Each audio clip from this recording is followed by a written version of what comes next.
ओम शांति। आज बाबा के 1 फरवरी के महावाक्य हैं। आज बाबा ने कहा, मीठे बच्चे, अब तक जो कुछ पढ़ा है वह सब भूल जाओ। अब तक जो कुछ भी पढ़ा है वह सब भूल जाओ। एकदम बचपन में चले जाओ, तब इस रूहानी पढ़ाई में पास हो सकेंगे। एकदम बचपन में चले जाओ, तब इस रूहानी पढ़ाई में पास हो सकेंगे। हमने जो कुछ भी पढ़ा भक्ति मार्ग में, हमने बहुत कुछ पढ़ा। तो बाबा कहते इस ज्ञान को धारण करने के लिए क्या करना पड़ेगा? सब कुछ भूलना पड़ेगा, क्योंकि बाबा की जो रूहानी पढ़ाई है वो सबसे अलग है।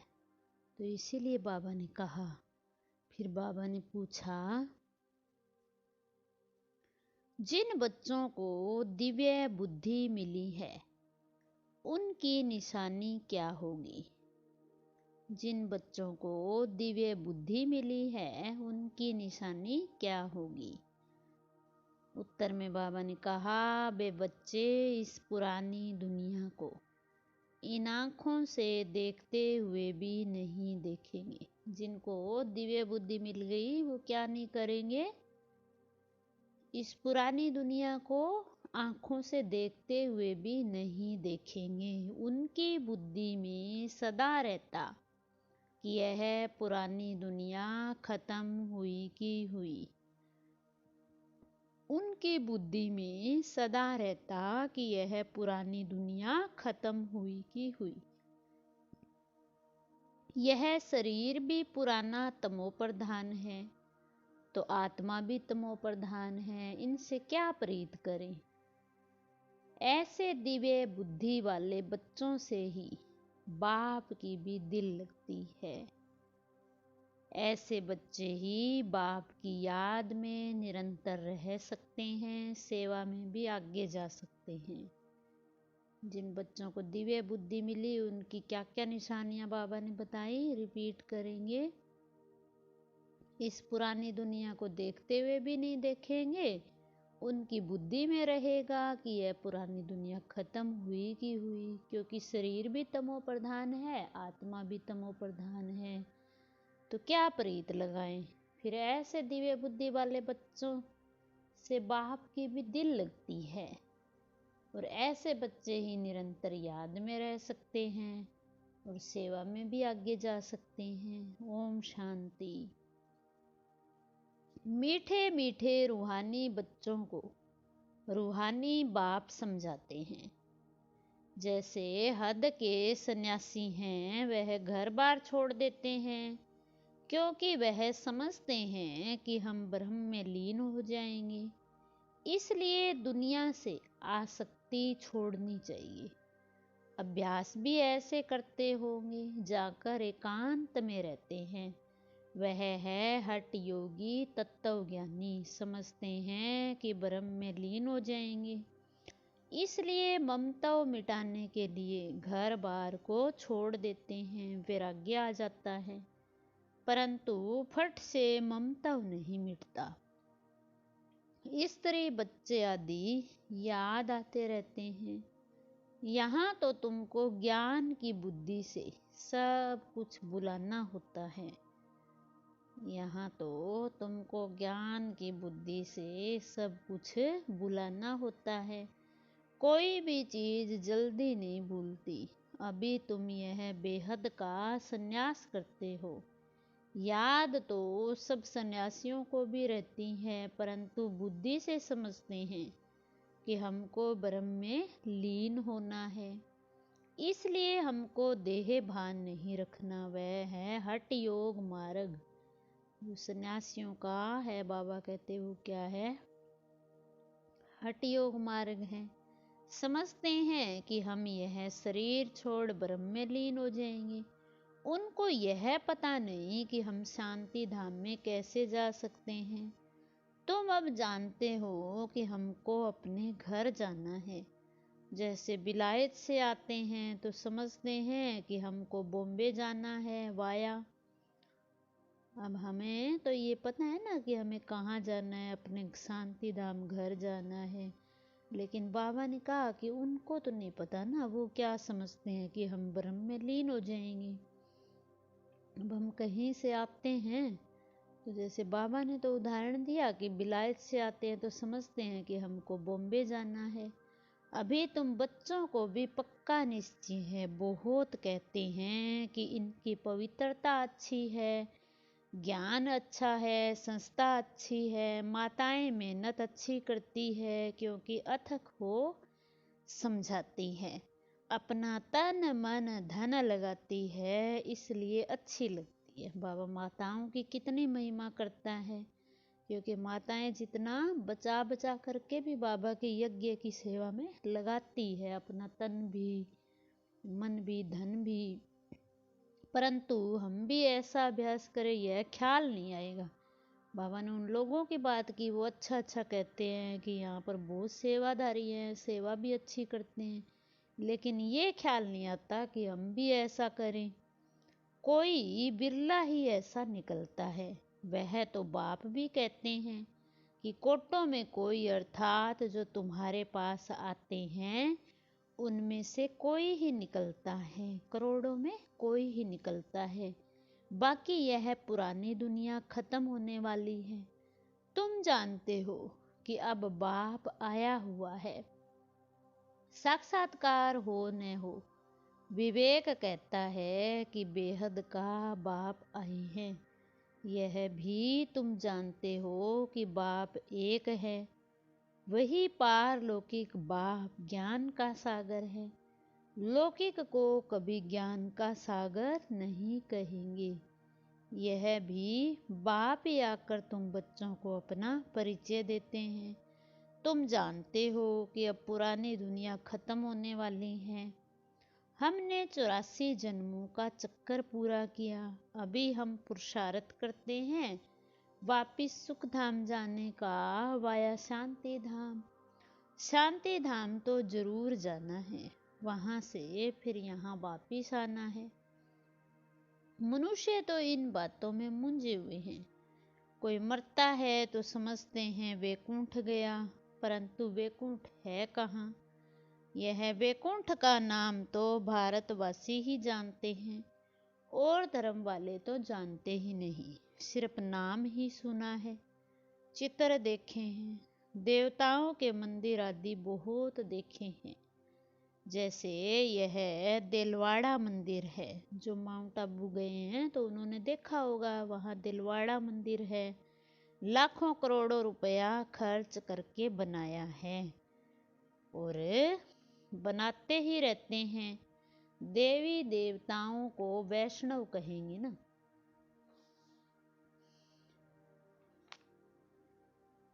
बाबा कहते वे विष्णु की वंशावली है, वो तो है ही पवित्र। सतयुग को कहा जाता पावन दुनिया,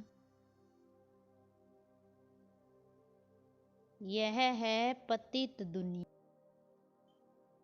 कहा जाता है पावन दुनिया, यह है पतित दुनिया। सतयुग के वैभव आदि यहाँ होते नहीं, यहाँ तो अनाज आदि सब तमो प्रधान बन जाते हैं, स्वाद भी तमो प्रधान। बच्चियाँ ध्यान में जाती है, कहती हैं हम सूबी रस पी कर आई हैं, बहुत स्वाद था। यहाँ भी तुम्हारे हाथ का खाते हैं तो कहते हैं बहुत स्वाद है, क्योंकि तुम अच्छी रीति बनाती हो। सब दिल भर करके खाते हैं। जब हम बाबा का प्रसाद भोग याद में बनाते हैं तो बाबा कहते बहुत अच्छा लगता है। ऐसे नहीं तुम योग में रहकर बनाते हो तब स्वादिष्ट होता है, नहीं, है तो प्रैक्टिस होती है। कोई बहुत अच्छा भोजन बनाते, वहाँ तो हर चीज सतो प्रधान होती, इसलिए बहुत ताकत रहती है। तमो प्रधान होने से ताकत कम हो जाती है। अब आज के तो अनाज है, फ्रूट है, सब्जियां हैं, उनमें इतनी ताकत नहीं है। तो बाबा कहते वहाँ तो ताकत वाली चीजें होंगी, अब हम कई साल पीछे जाएं तो भी चीज़ों में क्या थी, ताकत थी, है ना, वो चीज़ें अच्छी बनती थी। लेकिन अब बाबा कहते कि उनको कोई दवाइयों से पकाते हैं, कोई कैसे, तो ताकत नहीं रही। फिर बाबा कहते उनसे बीमारियां, दुख आदि भी होता रहता है।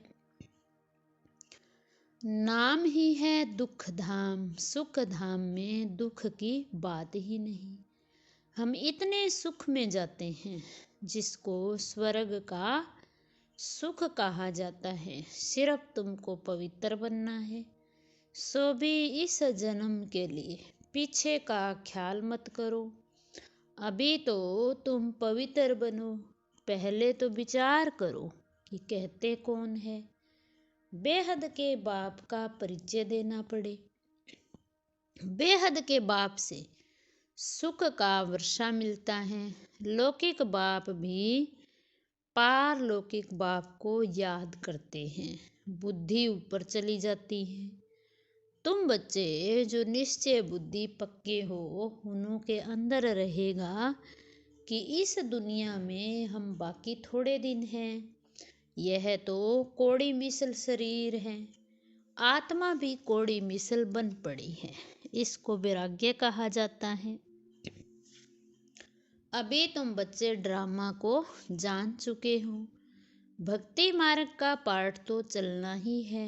सब भक्ति में है, नफरत की दरकार नहीं। सन्यासी खुद नफरत दिलाते हैं, घर में सब दुखी हो जाते हैं। वह खुद अपने को जाकर थोड़ा सुखी करते हैं। वापिस मुक्ति में तो कोई जा नहीं सकते। जो भी कोई आए वापिस कोई गया नहीं है। बाबा कहते मुक्ति तो किसी को मिल नहीं सकती, पार्ट में तो आना ही पड़ता है। यहाँ सब यहाँ ही है। एक भी निर्वाण धाम व ब्रह्म में नहीं गया। वह समझते हैं फलाना ब्रह्म में लीन हो गया। यह सब भक्ति मार्ग के शास्त्रों में है। बाप कहते इन शास्त्रों आदि में जो कुछ भी है सब भक्ति मार्ग है। तुम बच्चों को भी अभी ज्ञान मिल रहा है, इसलिए तुम्हें कुछ भी पढ़ने की दरकार नहीं। परंतु कोई कोई तो ऐसे हैं जिनमें फिर नॉवेल्स आदि पढ़ने की आदत है। ज्ञान तो पूरा है नहीं, उन्हें कहा जाता है कुक्कड़ ज्ञानी। बाबा कहते जो अभी भी दुनियावी बातों में नॉवेल्स आदि पढ़ने की आदत है, तो बाबा कहते इसका मतलब है कि उनको पूरा ज्ञान नहीं है। उन्हें कहा जाता है कुक्कड़ ज्ञानी। रात को नॉवेल पढ़कर नींद करते हैं तो उनकी गति क्या होगी। सोते टाइम कुछ ऐसा पढ़ लिया तो बाबा कहते उनकी गति क्या होगी।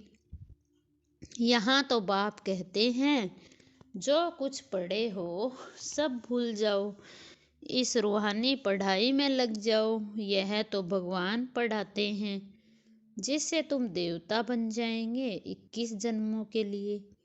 बाकी जो कुछ पढ़े हो वह सब भुलाना पड़े, एकदम बचपन में चले जाओ। अपने को आत्मा समझो। भले इन आँखों से देखते हो परंतु देखते भी नहीं देखो। तुम्हें दिव्य दृष्टि दिव्य बुद्धि मिली है तो समझते हो कि यह सारी पुरानी दुनिया है, यह खत्म हो जानी है, सब कब्रिस्तानी है, उनसे क्या दिल लगाएंगे। अभी परिस्तानी बनना है। तुम अभी कब्रिस्तान और परिस्तान के बीच में बैठे हो। परिस्तान अभी बन रहा है। अभी बैठे हैं पुरानी दुनिया में, परंतु बीच में बुद्धि का योग वहाँ चला गया। तुम पुरुषार्थ ही नई दुनिया के लिए कर रहे हो। अभी बीच में बैठे हो पुरुषोत्तम बनने के लिए। इस पुरुषोत्तम संगम युग का भी किसी को पता नहीं है। पुरुषोत्तम मास पुरुषोत्तम वर्ष का भी अर्थ नहीं समझते। पुरुषोत्तम संगम युग को टाइम बहुत थोड़ा मिला हुआ है। देरी से यूनिवर्सिटी में आएंगे तो बहुत मेहनत करनी पड़ेगी। याद भी मुश्किल ठहरती है, माया विघन डालती रहती है। बाबा कहते देरी से आएंगे तो और मेहनत करनी पड़ेगी, याद मुश्किल ठहरती है, माया विघन डालती है। तो बाप समझाते हैं कि यह पुरानी दुनिया खत्म होने वाली है। बाप भले यहाँ बैठे हैं, देखते हैं, परंतु बुद्धि में यह सब खत्म होने वाला है, कुछ भी रहेगा नहीं। यह तो पुरानी दुनिया है, इनसे वैराग्य हो जाता है। शरीरधारी भी सब पुराने हैं। शरीर पुराना तमो प्रधान है तो आत्मा भी तमो प्रधान है। ऐसी चीज को हम देखकर क्या करें? यह तो कुछ भी रहना नहीं है, उनसे प्रीत नहीं। बच्चों में भी बाप की दिल उनसे लगती है जो बाप को अच्छी रीति याद करते और सर्विस करते हैं। बाकी बच्चे तो सब है, कितने ढेर बच्चे हैं, सब तो कभी देखेंगे भी नहीं। प्रजापिता ब्रह्मा को जानते ही नहीं है। प्रजापिता ब्रह्मा का नाम तो सुना है ना, परंतु उनसे क्या मिलता है यह कुछ भी पता नहीं। ब्रह्मा का मंदिर भी है, दाढ़ी वाला दिखाया है ना, परंतु उनको कोई याद नहीं करता, क्योंकि उनसे वर्षा मिलना नहीं। आत्माओं को वर्षा मिलता है एक लौकिक बाप से और दूसरा पारलौकिक बाप से। प्रजापिता ब्रह्मा को तो कोई जानते ही नहीं। यह है वंडरफुल। बाप होकर वर्षा न दे तो अलौकिक ठहरा ना। वर्षा होता ही है हद का और बेहद का, बीच में वर्षा होता ही नहीं। भले प्रजापिता कहते हैं, परंतु वर्षा कुछ भी नहीं। इस अलौकिक बाप को भी वर्षा पारलौकिक से ही मिलता है, तो यह फिर देंगे कैसे? पारलौकिक बाप इनके थ्रू देता है। यह है रथ, इनको क्या याद करना है? इनको खुद भी उस बाप को याद करना पड़ता है। वह लोग तो समझते हैं कि यह ब्रह्मा को ही परमात्मा समझते, परंतु हमको वर्षा इनसे नहीं मिलता। जैसे बाबा का फोटो देखते हैं तो वो सोचते हैं कि इनको भगवान मानते हैं, लेकिन बाबा कहते हैं हमें तो पता है ना कि इनके द्वारा तो हमें वर्षा मिलता है, लेकिन ये भगवान नहीं है। वर्षा तो सिर्फ बाबा से ही मिलता है, यह तो बीच में दलाल है। यह भी हमारे जैसा स्टूडेंट है, डरने की कोई बात ही नहीं।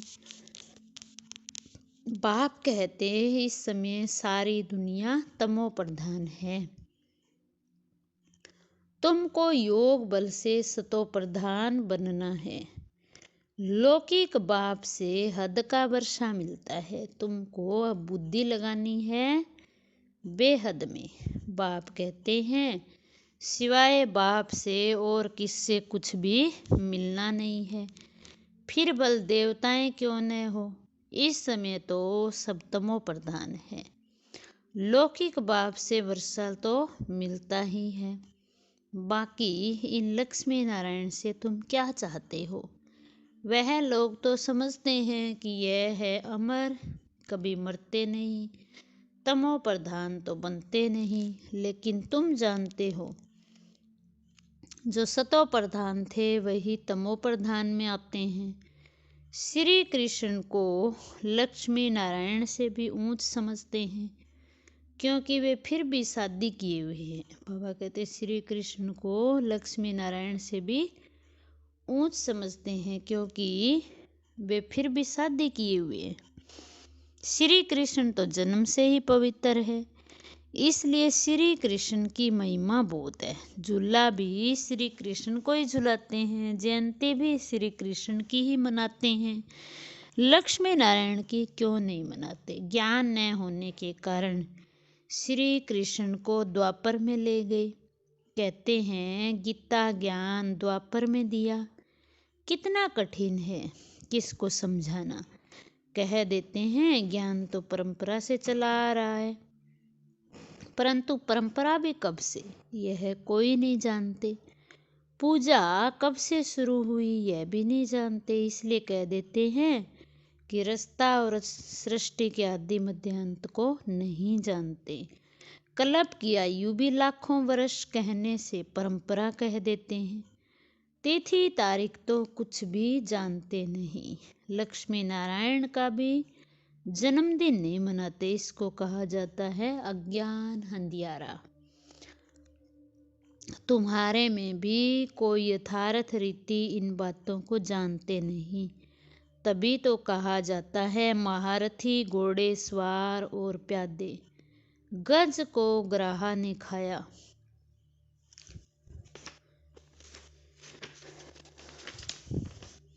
गज को ग्राहा ने खाया। ग्राहा बड़े होते हैं, एकदम हप कर लेते हैं, जैसे सर्प मेंढक को हप करते हैं। भगवान को बागवान माली खिवैया क्यों कहते हैं, यह भी तुम अभी समझते हो। बाप आकर विषय सागर से पार ले जाते हैं, तब तो कहते हैं नैया मेरी पार लगा दो। तुमको भी अभी पता पड़ा है कि हम कैसे पार जा रहे हैं। बाबा हमको क्षीर सागर में ले जाते हैं, वहाँ दुख दर्द की तो बात ही नहीं। तुम सुनकर औरों को भी कहते हो कि नैया को पार करने वाला खिवैया कहते हैं कि हे बच्चे, तुम सब अपने को आत्मा समझो। तुम पहले क्षीर सागर में थे, अब विषय सागर में आ पहुँचे हो। पहले तुम देवता थे, स्वर्ग है वंडर ऑफ वर्ल्ड। सारी दुनिया में रूहानी वंडर है स्वर्ग, नाम सुनकर ही खुशी होती है। हेवन में तुम रहते हो, यहाँ 7 वंडर्स दिखाते हैं। ताजमहल को भी वंडर कहते हैं, परंतु उसमें रहने का थोड़े ही है। तुम तो वंडर ऑफ वर्ल्ड का मालिक बनते हो। तुम्हारे रहने के लिए बाप ने कितना वंडरफुल बैकुंठ बनाया है। 21 जन्मों के लिए पद्मपति बनते हो, तो तुम बच्चों को कितनी खुशी होनी चाहिए। बाबा हमें 21 जन्मों के लिए पद्मपति बनाते हैं, तो बाबा कहते हैं तुम बच्चों को कितनी खुशी होनी चाहिए। हम उस पार जा रहे हैं। अनेक बार तुम बच्चे स्वर्ग में गए होंगे। बाबा याद दिला रहे हैं कि हम बच्चे कितनी बार स्वर्ग में गए होंगे। यह चक्कर तुम लगाते ही रहते हो। पुरुषार्थ ऐसा करना चाहिए जो नई दुनिया में हम पहले पहले आए। पुराने मकान में जाने की दिल थोड़ी होती है। पुराने मकान में जाने की दिल थोड़ी होती है।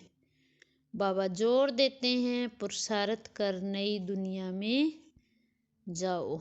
बाबा हमें वंडर ऑफ वर्ल्ड का मालिक बनाते हैं, तो ऐसे बाप को हम क्यों नहीं याद करेंगे। ऐसे बाप को हम क्यों नहीं याद करेंगे। बहुत मेहनत करनी है, इसको देखते भी नहीं। देखो बाप कहते भल मैं देखता हूँ, परंतु मेरे में ज्ञान है। मैं थोड़े रोज का मुसाफिर हूँ। वैसे तुम भी यहाँ पार्ट बजाने आए हो, इसलिए इससे ममता निकाल दो। बाबा कहते इस पुरानी दुनिया को देखते हुए भी नहीं देखो। बाबा कहते भले मैं देखता हूँ, परंतु मेरे में ज्ञान है। मैं थोड़े रोज का ही मुसाफिर हूँ। तुम तो यहाँ पार्ट बजाने आए हो, इसलिए तुम्हें क्या करना है, इस दुनिया से ममता निकाल देना है। अच्छा मीठे मीठे सिकिल दे बच्चों प्रति मात पिता बाप दादा का याद प्यार और गुड मॉर्निंग। रूहानी बाप की रूहानी बच्चों को नमस्ते। हम रूहानी बच्चों की रूहानी बाप दादाजी को नमस्ते जी, नमस्ते जी सदा रहेंगे। हंसते जी, वाह बाबा वाह, शुक्रिया बाबा शुक्रिया।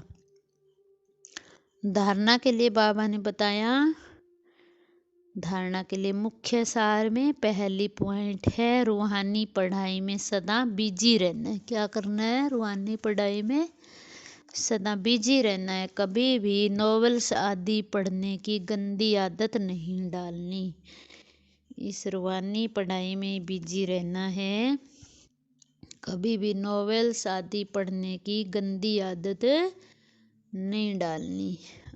अब तक जो कुछ पढ़ा है उसे भूल बाप को याद करना है। अब तक जो कुछ भी पढ़ा है उसे भूल बाप को याद करना है। दूसरा, इस पुरानी दुनिया में स्वयं को मेहमान समझकर रहना है। इस पुरानी दुनिया में क्या समझना है? अपने आप को बावन का मेहमान समझकर रहना है। इससे प्रीत नहीं रखनी है। देखते भी नहीं देखना कि मैं यहाँ इस दुनिया में मेहमान बनकर आया हूँ और कुछ टाइम के लिए आया हूँ, तो यहाँ से जाना भी है। जैसे मेहमान कोई आता है तो 2-4 दिन का ही होता है, फिर चला जाता है। तो बाबा कहते हैं ऐसे ही समझना, इससे प्रीत नहीं रखनी है, देखते हुए भी नहीं देखना। आज का हमारा वरदान है, हिम्मत और उमंग उत्साह के पंखों से उड़ती कला में उड़ने वाले तीव्र पुरुषार्थी भव। हिम्मत और उमंग उत्साह के पंखों से उड़ती कला में उड़ने वाले तीव्र पुरुषार्थी भव। अभी सभी रिपीट करेंगे वरदान को कि हिम्मत और उमंग उत्साह के पंखों से उड़ती कला में उड़ने वाले तीव्र पुरुषार्थी भव। फिर 52 का उड़ती कला के 2 पंख हैं, एक है हिम्मत का और दूसरा है उमंग उत्साह का। तो किसी भी कार्य में सफलता प्राप्त करने के लिए हिम्मत और उमंग उत्साह बहुत जरूरी। जब हम कोई भी कार्य करते हैं तो पहला तो हमारे अंदर हिम्मत भी चाहिए, उमंग उत्साह भी चाहिए, है ना। उमंग उत्साह हो, हिम्मत ना हो तो भी नहीं हो सकता। हिम्मत और उमंग उत्साह ना हो तो भी नहीं हो सकता। तो बाबा ने कहा किसी भी कार्य में सफलता प्राप्त करने के लिए हिम्मत और उमंग उत्साह बहुत जरूरी है। जहाँ उमंग उत्साह नहीं होता वहाँ थकावट होती है, और थका हुआ फिर कभी सफल नहीं होता। उमंग उत्साह नहीं होता ना, तो हम थोड़ा सा ही करके क्या हो जाते हैं, थक जाते हैं। फिर थका हुआ बाबा कहते कभी भी सफल नहीं होता। वर्तमान समय के अनुसार उड़ती कला के सिवाय मंजिल पर पहुंच नहीं सकते। वर्तमान समय के अनुसार उड़ती कला के सिवाय मंजिल पर पहुंच नहीं सकते, क्योंकि पुरुषार्थ एक जन्म का और प्राप्ति 21 जन्म के लिए ही नहीं, सारे कल्प की है। वर्तमान समय के अनुसार उड़ती कला के सिवाय मंजिल पर पहुंच नहीं सकते, क्योंकि पुरुषार्थ एक जन्म का और प्राप्ति 21 जन्म के लिए ही नहीं, सारे कल्प की है। तो जब समय की पहचान स्मृति में रहती है तो पुरुषार्थ स्वतः ही तीव्र गति का हो जाता है। तो जब समय की पहचान स्मृति में रहती है तो पुरुषार्थ स्वतः ही तीव्र गति का हो जाता है। स्लोगन है, सर्व की मनोकामनाएं पूर्ण करने वाले ही कामधेनु है। सर्व की मनोकामनाएं पूर्ण करने वाले ही कामधेनु है। ये थी बाबा की आज की मुरली। तो अभी सभी सुनाएंगे कि बाबा ने मुरली में क्या कहा और याद करेंगे एक एक पॉइंट को। अच्छा, ओम शांति।